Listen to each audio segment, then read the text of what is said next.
अस्सलाम वालेकुम, सबको प्यार भरा सलाम। आप देख रहे हैं यूरोप की दुनिया, मैं हूँ शाहिद सदीकी। अच्छा जी, आज फिर एक बहुत फ़ायदेमंद वीज़ा लेके आया हूँ। इन्फॉर्मेशन होती है मेरे पास, वीज़े तो नहीं होते, लेकिन इन्फॉर्मेशन देता हूँ आपको। बड़ी बड़ी अच्छी इन्फॉर्मेशन होती है। बहुत लोगों ने फ़ायदा भी उठा रहे हैं अल्हम्दुलिल्लाह।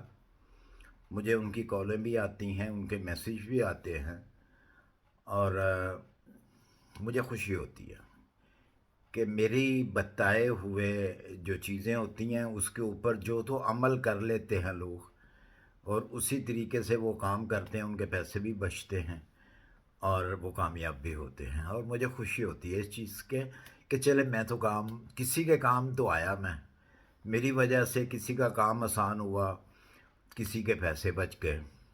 तो यही मुझे चाहिए होता है।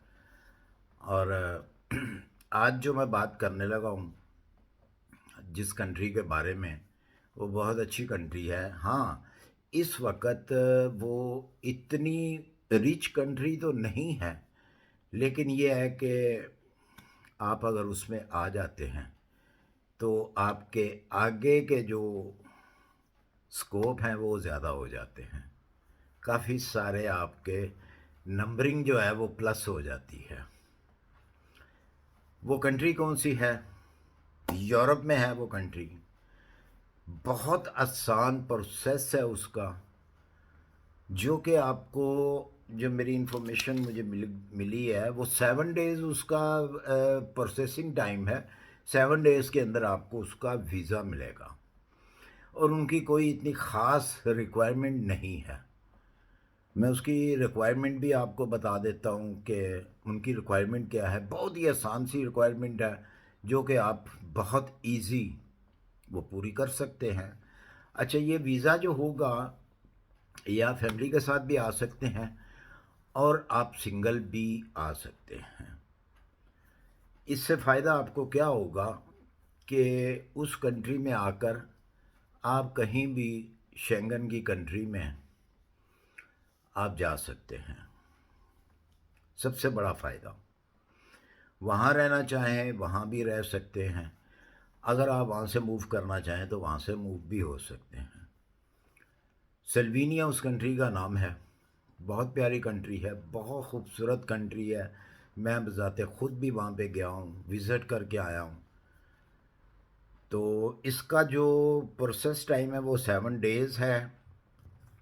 इसकी मैं पहले वीज़ा फ़ीस बता दूँ आपको।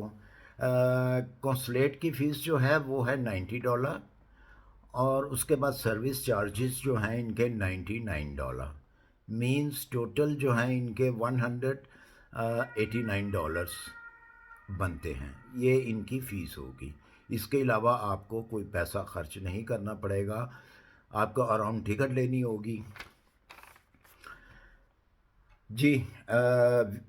अराउंड टिकट है आपकी, आपको लेनी होगी। और इसके अलावा जो है आपको वीज़ा फॉर्म पुर करना होगा। इसके लिए आपको 2 पासपोर्ट साइज़ पिक्चर्स चाहिए, जिसकी बैकग्राउंड जो है वो बिल्कुल वाइट होनी चाहिए। आप जब किसी स्टूडियो के पास जाएंगे पिक्चर्स खिंचवाने के लिए, तो उसको बता दीजिए कि मुझे पासपोर्ट साइज़ फ़ोटो चाहिए और वीज़े के लिए। वो उनको पता होता है। अच्छा, ये वीज़ा फॉर्म, 2 पासपोर्ट साइज़ आपकी फ़ोटोग्राफ चाहिए, और वैलिड पासपोर्ट चाहिए।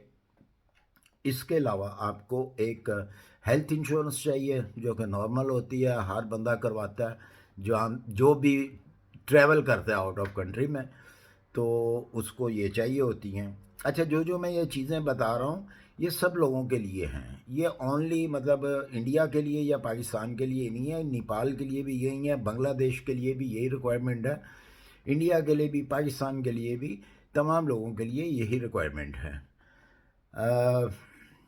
वैलिड पासपोर्ट हो गया। ट्रैवल जो हेल्थ आपकी इंश्योरेंस है वो आपको चाहिए।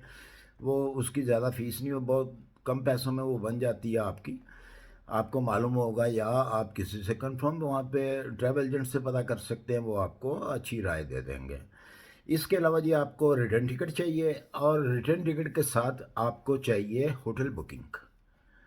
ठीक है, ہوٹل بکنگ آپ کروا لیں، اور اگر ریکوائرڈ ہے، نارمل تو ریکوائرڈ نہیں ہے، اس میں انہوں نے کوئی جو ہے وہ ریکوائرڈ نہیں کی ہوئی رسپانس کی، رسپانسر لیٹر وہ نہیں ہے ریکوائرڈ ان کا، کیونکہ جو مجھے انفارمیشن ملی ہے اس میں ریکوائرڈ نہیں ہے، اس کا مطلب کہ انہوں نے مجھے نہیں بتایا تو ریکوائرڈ بھی نہیں ہے۔ اچھا جی، اگر آپ کی کوئی اولڈ ہسٹری، ٹریول ہسٹری ہے، وہ پاسپورٹ آپ کا ان ویلڈ ہو چکا ہوا ہے، تو وہ بھی ساتھ میں آپ نے اٹیچ کرنا ہے۔ اگر نہیں ہے تو نہیں ہے آپ کی ٹریول ہسٹری، اگر نہیں ہے تو ٹھیک ہے، اگر ہے تو وہ پاسپورٹ جو ہے آپ کا اولڈ پاسپورٹ جس کی ڈیٹ ایکسپائر ہو چکی ہے، وہ آپ نے ساتھ میں اٹیچ کر کے تو سینڈ کرنا ہے۔ اور میرے خیال میں یہ بہت اچھا موقع ہے فیملی کے لیے، وداؤٹ فیملی کے لیے، آپ کے مستقبل کے لیے، آپ کے بچوں کے لیے۔ میرے خیال میں یہ بہت اتنا سستا یہ کام ہے، دیکھیں آپ کا کوئی خرچہ نہیں ہے اس میں، آپ نے صرف ویزا فیس دینی ہے، ریٹرن ٹکٹ لینی ہے آپ نے، ہوٹل بکنگ آپ نے کرنی ہے، اور اس کے علاوہ جو ہے وہ آپ کا ایک میڈیکل انشورنس جو ہوتی ہے وہ بھی میرے خیال میں اتنی مہنگی نہیں ہے۔ ٹوٹل یہ خرچہ ہے، باقی آپ کے اوپر ڈپینڈ کرتا ہے کہ آپ وہاں پہ پہنچ کے کتنا خرچہ کرتے ہیں، یہ آپ کے جیب کے اوپر ہے کہ آپ کی جیب آپ کو کتنی اجازت دیتی ہے۔ تو امید ہے کہ یہ آپ کو آج کی ویڈیو بھی مجھے بہت آپ کو اچھی لگی ہوگی، اور اگر اچھی لگی ہے تو یہ اپنے دوستوں کے ساتھ شیئر لازمی کیجیے گا تاکہ ان کا بھی کوئی فائدہ ہو جائے، ان کو فائدہ پہنچ سکے۔ بے لوس میں بھی آپ کے لیے فائدہ ہی سوچتا ہوں، تو آپ بھی دوسروں کا فائدہ کیجیے، اور ہو سکتا ہے کہ ان کو بھی فائدہ مل جائے اور آپ کو دعائیں ملیں، اور ساتھ میں مجھے بھی اس کے حصے کی دعائیں مل جائیں بیچ میں ساتھ میں۔ ٹھیک ہے، دعاؤں میں اپنی دعاؤں میں یاد رکھیے، انشاءاللہ ملتے ہیں پھر کسی اچھی سی ویڈیو میں۔ سبسکرائب کرنا نہ بھولیے اگر دل چاہے تو۔ اللہ حافظ۔